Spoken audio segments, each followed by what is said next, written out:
Greetings and welcome to Fright Night Flix, where every night is Fright Night. A few weeks ago, the YouTube channel One Take released a fantastic video arguing that The Batman is a horror film. This got me thinking, did it actually have ventured into horror territory? So I decided to rewatch the film and judge for myself.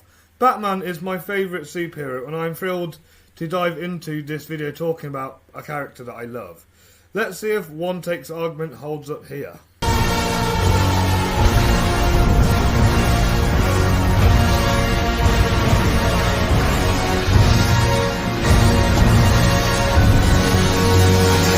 The Batman, inspired by David Fincher's movies Seven and Zodiac, certainly include elements that feel like horror. The villain is a serial killer, and Batman is left to solve the mystery. The framing of the story, mixing slasher vibes with a murder mystery, is a major part of what gives it that horror feel.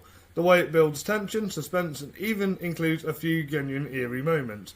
All points to a classic horror film element. It was perfect. Perfect. Everything, down to the last minute details.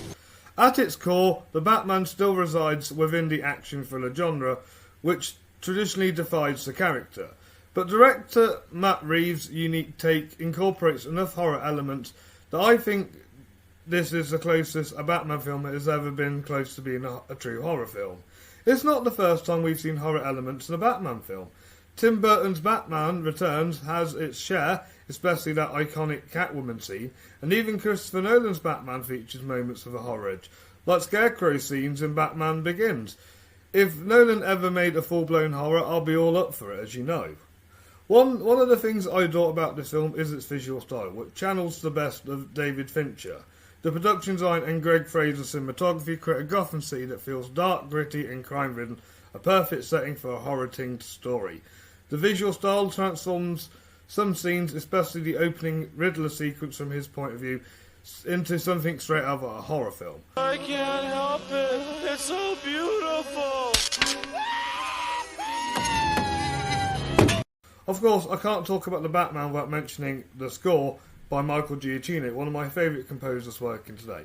His score amplifies suspense, tension and thrills throughout the film. But if a chilling moment occurs, Michael Giacchino's score perfectly accomplishes it, heightening the eerie atmosphere. Could you just hold on for 1 second? Oh, okay.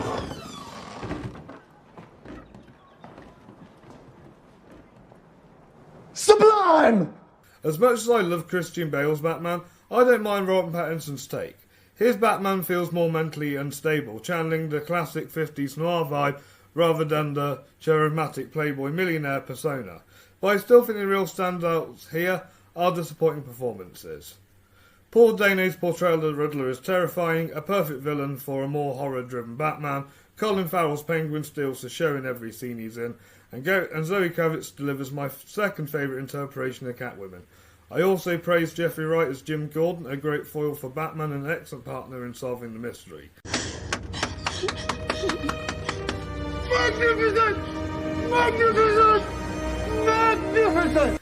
Batman shines in many ways, from its slasher murder mystery narrative to its exceptional performances, visual style and score. It truly feels like a horror film at times. But I do have one criticism: the runtime.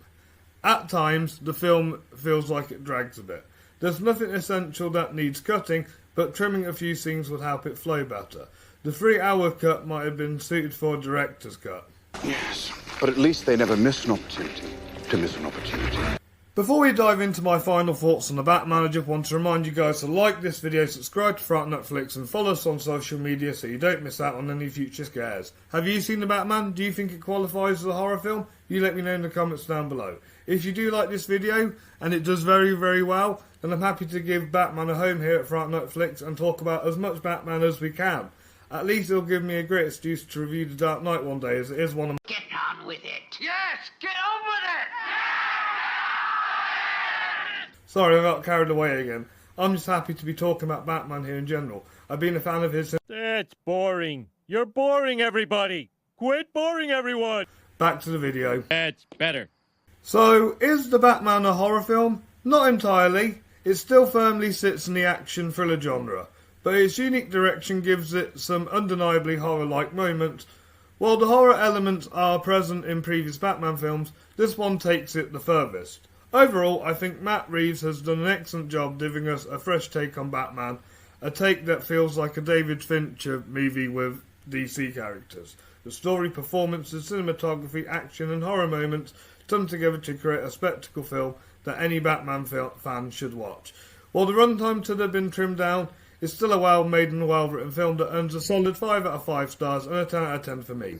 Thank you all so much for watching today's video, and special thanks to One Take for inspiring this video. If you want to see me dive into proper horror, then check out all my past reviews, and please make sure to come back when I review Ari Aster's Beau is Afraid. Until then, keep the chills alive, and as always, stay spooky.